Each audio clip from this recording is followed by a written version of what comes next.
तो दोस्तों आज हम फिर से आपके लिए लेकर आए हैं देश दुनिया की सभी ताजा बड़ी खबरें। फटाफट एक एक कर विस्तार से आज आपको बताएंगे, तो वीडियो को अंत तक जरूर देखें। दोस्तों वीडियो बनाने में हमें काफी मेहनत लगी है, तो वीडियो को दिल से लाइक कर दें। दोस्तों पहली खबर में आपको बता दें कि कृषि कानून की वापसी के बाद अब जम्मू कश्मीर से धारा 370 हटाने के फैसले को वापस लेगी मोदी सरकार। अन्य भक्तों को बड़ा झटका।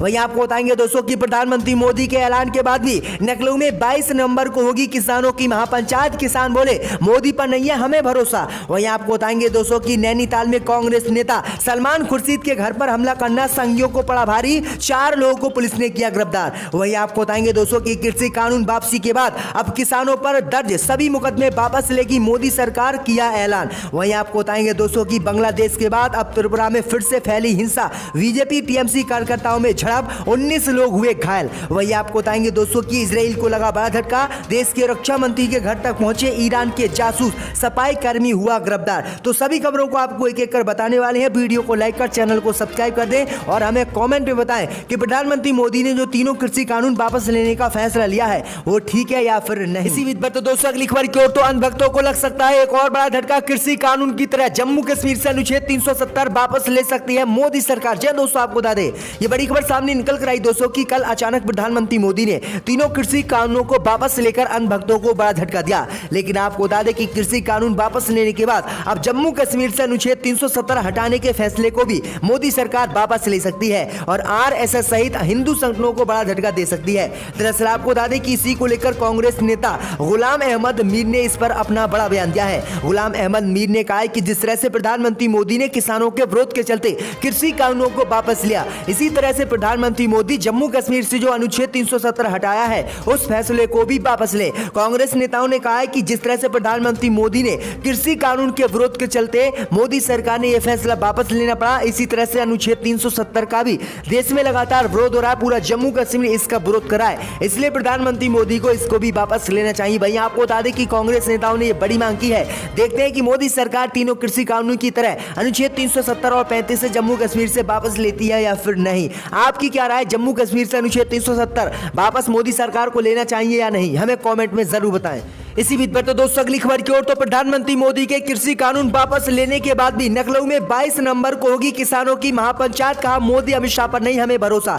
जय दोस्तों आपको बता दें कि प्रधानमंत्री नरेंद्र मोदी ने कल देश को संबोधित करते हुए तीनों कृषि कानूनों को वापस लेने का ऐलान किया। मोदी के इस ऐलान के बाद भी लखनऊ में 22 नवंबर को किसानों की महापंचायत होगी। प्रधानमंत्री मोदी के फैसले का किसानों ने स्वागत तो जरूर किया है, लेकिन प्रधानमंत्री मोदी पर भरोसा जताने से इनकार कर दिया है। किसानों ने कहा है कि हमें प्रधानमंत्री मोदी और अमित शाह पर कोई भी भरोसा नहीं है जब तक संसद में लिखा पढ़त इस कृषि कानून को रद्द करने की नहीं हो जाती और हमारे हाथ में कृषि कानून के रद्द होने के कागज नहीं आ जाते, तब तक हम किसी भी कीमत पर किसान आंदोलन को खत्म नहीं करेंगे। और लखनऊ में 22 नवंबर को किसानों की महापंचायत होगी। उन्होंने कहा है कि राकेश टिकैत इस समय महाराष्ट्र गए हुए हैं और वो महाराष्ट्र से आज लौट रहे हैं और जब वो आ जाएंगे उसके बाद ही कोई फैसला लिया जाएगा कि किसान आंदोलन को खत्म किया जाए या फिर नहीं। तो ये बड़ी अपडेट आई दोस्तों की मोदी के ऐलान के बाद भी किसान झुकने के लिए मोदी सरकार से तैयार नहीं है। इसी बीच पर तो दोस्तों अगली खबर की ओर, तो नैनीताल में कांग्रेस नेता के घर पर हमला करना संघियों को पड़ा भारी, 4 गिरफ्तार। जहां दोस्तों आपको बता दें कि 18 नवंबर को कांग्रेस के वरिष्ठ नेता सलमान खुर्शीद के उत्तराखंड के नैनीताल जिले में स्थित मकान पर हमले और तोड़फोड़ के मामले में संघियों को आज बड़ा झटका लगा है और इस तोड़फोड़ करने के मामले में 4 संघियों को उत्तराखंड की पुलिस ने गिरफ्तार किया है।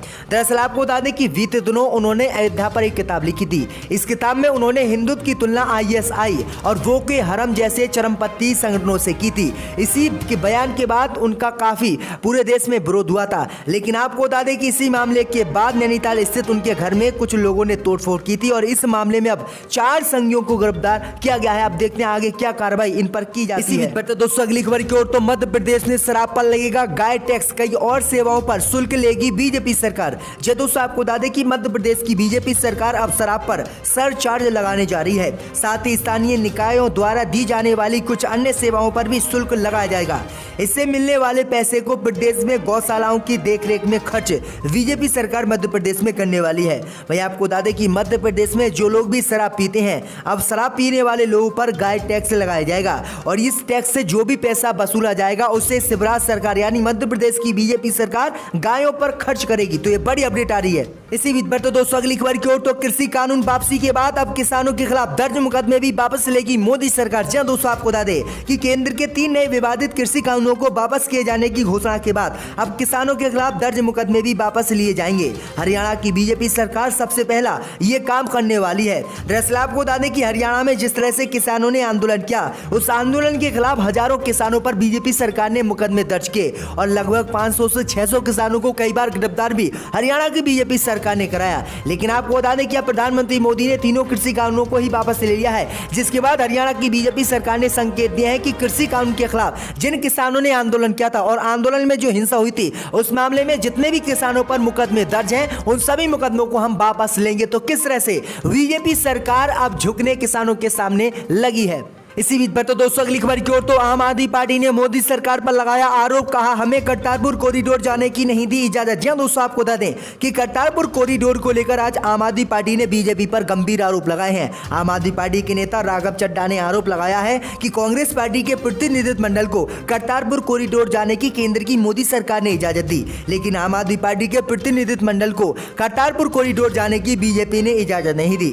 उन्होंने कहा है कि बीजेपी और कांग्रेस एक ही हैं और इन दोनों के बीच मैच फिक्स है, इसलिए इनके नेताओं को करतारपुर कॉरिडोर जाने की इजाजत दी, लेकिन आम आदमी पार्टी के नेताओं को कॉरिडोर जाने की इजाजत नहीं दी। दरअसल आपको बता दें कि सांसद भगवत मान के नेतृत्व में आम आदमी पार्टी के प्रतिनिधिमंडल को करतारपुर साहिब शुक्रवार को जाना था, लेकिन इसके लिए अप्लाई भी आम आदमी पार्टी के नेताओं ने किया, लेकिन मोदी सरकार ने उन्हें जाने की इजाजत नहीं दी। इसी से नाराज होकर आम आदमी पार्टी ने यह गंभीर आरोप आज लगाए हैं। तो दोस्तों अगली खबर की ओर तो बांग्लादेश के बाद अब त्रिपुरा में फिर से हुई हिंसा, बीजेपी टीएमसी कार्यकर्ताओं की झड़प में 19 लोग घायल। जी दोस्तों आपको बता दें कि त्रिपुरा के खोबई जिले के तेलियमपुरा में भाजपा और टीएमसी के समर्थकों के बीच फिर से झड़प में कम से कम 19 लोग घायल हो गए हैं, जिसके बाद इलाके में धारा 144 लागू कर दी गई है। पुलिस ने शुक्रवार को यह जानकारी दी है। पुलिस ने बताया है कि राज्य में निकाय चुनाव से कुछ दिन पहले हुई झड़प में घायल हुए लोगों में 2 पुलिसकर्मी भी शामिल थे, जिसके बाद प्रशासन को तेलियमपुरा नगर परिषद के बाद 13, 14 और 15 में धारा 144 लागू करनी पड़ी। तो ये बड़ी अपडेट आई दोस्तों कि किस तरह से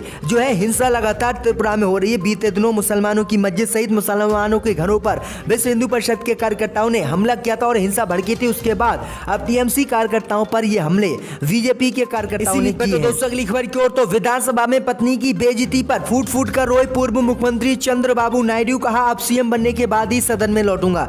जी दोस्तों आपको बता दें कि तेलुगु देशम पार्टी के अध्यक्ष और आंध्र प्रदेश के पूर्व मुख्यमंत्री एन चंद्रबाबू नायडू ने कहा है कि वह अब विधानसभा में प्रवेश नहीं करेंगे। दरअसल आपको बता दें कि शीतकालीन सत्र के दूसरे दिन महिला सशक्तिकरण पर बहस के दौरान विधानसभा में उनके और उनकी पत्नी के खिलाफ वाईएसआर कांग्रेस सदस्यों द्वारा कथित अपमानजनक टिप्पणी की गई थी, जिसके बाद नायडू ने कहा कि मैं इसके बाद इस सभा में शामिल नहीं होऊंगा, मैं फिर से मुख्यमंत्री बनने के बाद ही विधानसभा लौटूंगा। उन्होंने रोते हुए कहा कि मेरी पत्नी का किस तरह से अपमान विधानसभा में जो है कांग्रेस पार्टी के नेताओं ने किया है। तो ये बड़ी अपडेट आ रही दोस्तों कि तेलुगु देशम पार्टी के अध्यक्ष जो है पूर्व मुख्यमंत्री चंद्रबाबू नायडू सबके सामने रो पड़े।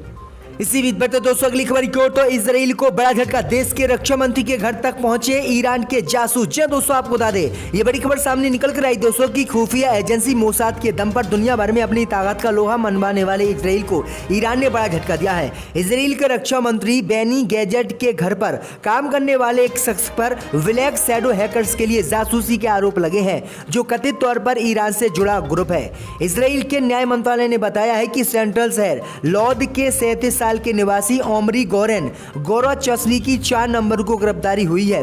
उन पर आरोप लगाया है कि वह ईरान के जो है एक जासूस हैं और वह इजराइल की जासूसी कर रहे हैं। तो ये बड़ी अपडेट आई दोस्तों कि इजराइल को पता भी नहीं चला, इतना ताकतवर इजराइल है और ईरान के जासूस इजराइल में घुसकर उनके रक्षा मंत्री सहित पूरे देश की जासूसी करने में सफल है, जिसके बाद अब उन्हें जाकर गिरफ्तार किया गया है। इसी बीच पर दोस्तों अगली खबर की ओर तो अखिलेश ने भाजपा सरकार से की इस्तीफे की मांग, कहा कृषि कानून पर नहीं मिलेगी माफी।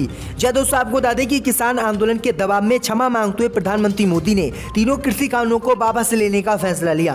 प्रधानमंत्री मोदी के ऐलान के बाद समाजवादी पार्टी के मुखिया अखिलेश यादव ने प्रेस कॉन्फ्रेंस की और कहा कि आंदोलन का परिणाम है कि तीनों काले कानून मोदी ने वापस लिए। आगे उन्होंने कहा कि काले कानून की वापसी अहंकार की हार और किसान व लोकतंत्र की जीत है। अखिलेश ने कहा कि किसानों की मौत के आगे झूठ की माफी नहीं चलेगी। जिन लोगों ने माफी मांगी वो राजनीति खेती भी छोड़ें। चुनाव के डर से काले कानून वापस लिए गए हैं। भारतीय जनता पार्टी ने किसानों को हर मौके पर अपमानित किया है। अखिलेश यादव ने भाजपा सरकार से इस्तीफे की मांग की है।